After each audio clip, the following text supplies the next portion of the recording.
Homme de Dieu, voilà ce qui est dit par rapport aux habillements d'aujourd'hui. Ok, merci beaucoup. Il faut dire que le point de vue que vous êtes en train de partager sur ce plateau, de façon, comment dirais-je, théologique, un point de vue populaire. C'est ce que l'ensemble des gens pensent dans les églises, etc. Mais lorsqu'on rentre dans le cadre de la théologie, vous voyez, il y a plusieurs aspects. Il y a des aspects qui sont doctrinaux. Ce n'est pas forcément la faute aux chrétiens qui vient. Mais c'est d'abord, ça dépend de la doctrine de l'église. Et ça, c'est très important. Puisque, comme je le dis, la plupart des églises aujourd'hui en Afrique sont des églises d'abord qui sont venues de l'Europe. Elles sont arrivées ici sous forme des églises colons. Et elles colonisent nos peuples, elles leur communiquent l'évangile et après elles rendent nos peuples indépendants. C'est plus tard que ces églises deviennent des églises indépendantes. Sinon, la plupart, l'origine de ces églises-là sont des églises européennes. Alors, comment voulez-vous que des gens qui sont en Europe, qui ont canonisé des doctrines sur la base de leur propre culture, puissent venir donner autre chose que ce qu'ils ont reçu de leur père spirituel?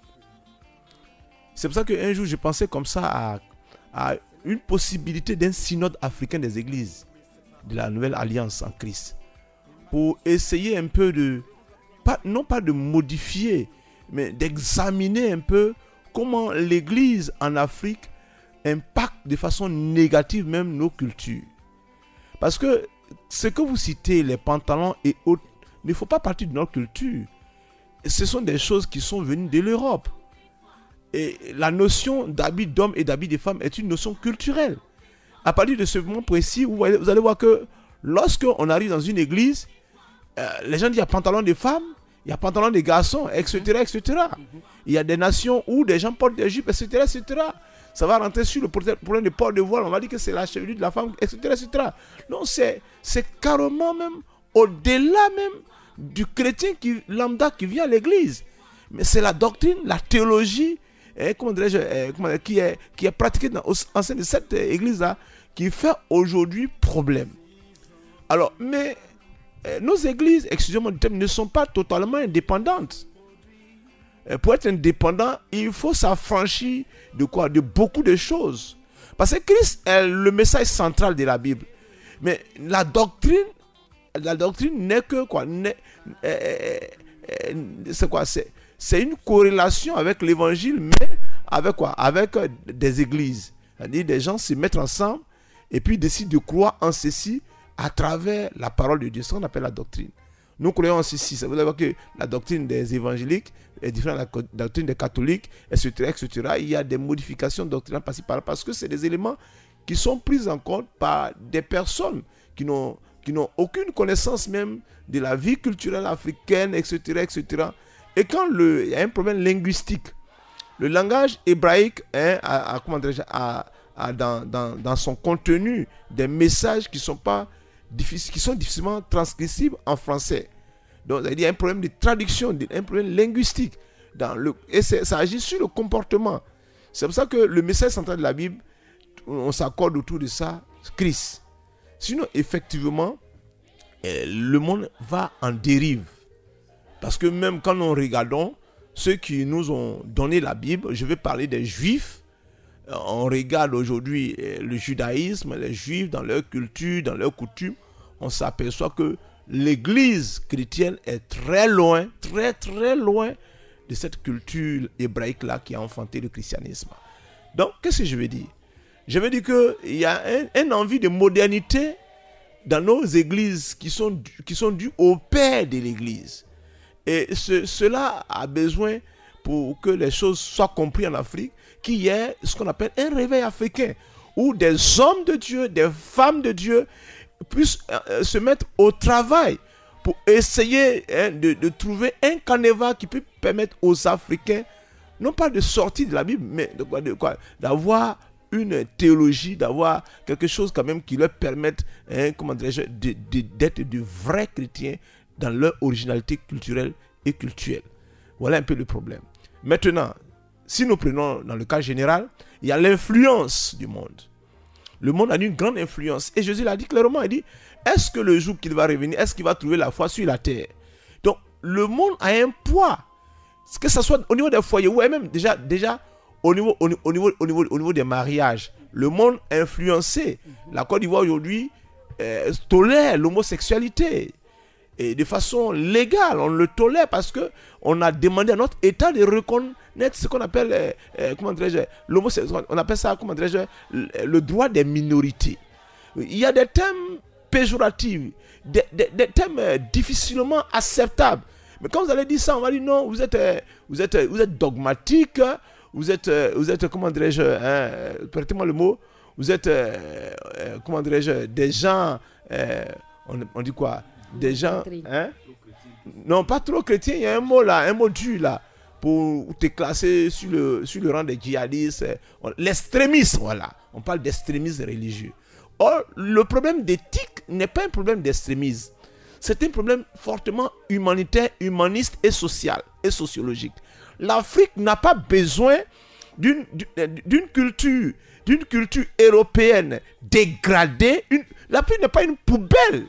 Si l'Afrique devient une poubelle, si l'Église devient la poubelle de l'Europe ou de l'Amérique par rapport à la prédication, de la sanctification et autres, si on doit forcément se mettre sur la ligne doctrinale des gens qui sont sans foi ni loi, même ayant reçu l'évangile, ils ne sont pas le modèle.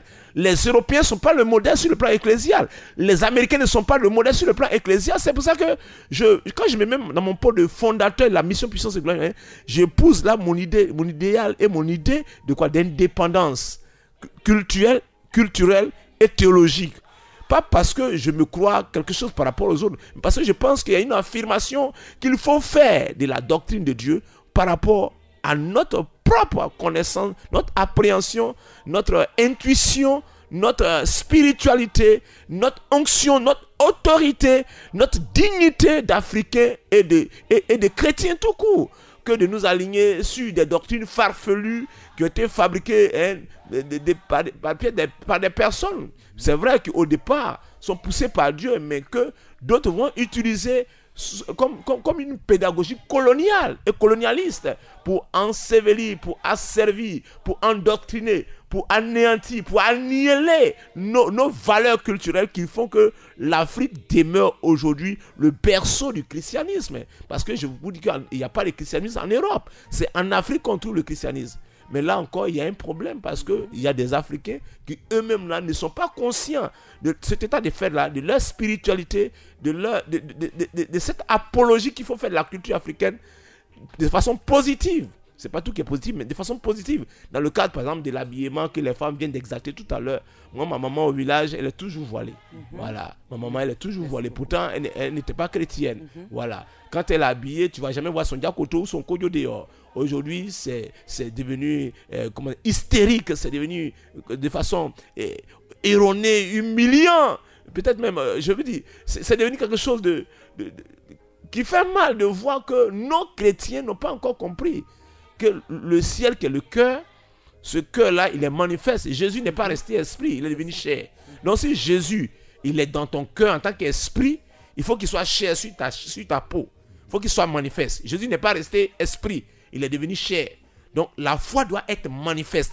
La foi sans les œuvres est une foi morte. Donc, on ne peut pas dire qu'on a la foi et puis vivre de façon désemparée, dans une théologie désemparée, dans une connaissance désemparée, dans un environnement désemparé, comme quelqu'un qui tourne en rond, qui n'a pas de vision, qui n'a pas de socle, qui n'a pas de base spirituelle ou sociologique ou culturelle sur laquelle il faut se baser pour enseigner et pour vivre sa foi chrétienne normale. Non, vous voyez, c'est quelque chose d'assez difficile parce que c'est les pasteurs qu'il faut former, qu'il faut enseigner, qu'il faut instruire.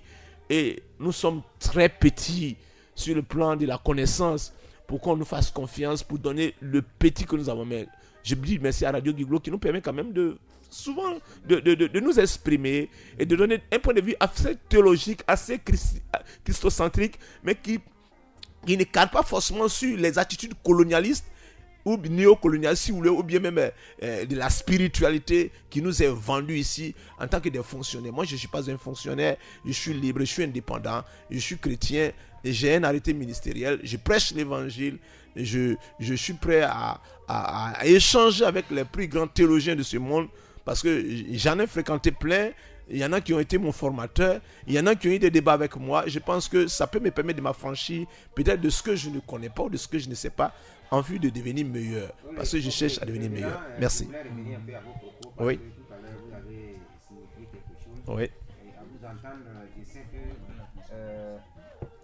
de temps à autre, c'est-à-dire la culture que nous adoptons, cela est comme si, par exemple, je prends un exemple. Allez-y. Une école de formation. Oui. On nous dit, bon, pour entrer dans cette école de formation, oui, il faut s'habiller de telle manière. Oui. Nous-mêmes, exactement, exactement. C'est qu'auparavant, les samedis, par exemple, l'élève s'habillait en bleu blanc. Je ne coupe même pas la parole. La Côte d'Ivoire a adopté un comportement exemplaire. Nous, par exemple, quand nous étions élèves, nous avons le kaki. À l'école primaire, on nous considère comme à l'étape de l'innocence. Donc, on avait des culottes. Quand nous sommes rentrés au collège, nous sommes arrivés à la période de la conscience. Donc, on portait des pantalons. Mais c'est éthique. C'est éthique. Et les samedis, nous étions en bleu-blanc avec des cravates. Aujourd'hui, je ne peux pas me passer d'une veste et d'une cravate. Mais j'ai appris ça à l'école. J'ai appris ça à l'école. Mais à ce moment, des gens ont voulu socialiser l'école en supprimant même les tenues. Ce qui est vraiment péremptoire. Ce qui est... On a tellement pris les Africains comme des misérables, comme des pauvres qui ne peuvent pas se coudre un kaki, qu'on dit, bon, portez ce que vous voulez pour venir à l'église. Vous venez à l'école et ça a créé un désordre dans l'habillement, même à l'université. Aujourd'hui, on veut revenir à ça. Il y a des écoles qui interdisent certaines formes de tenue.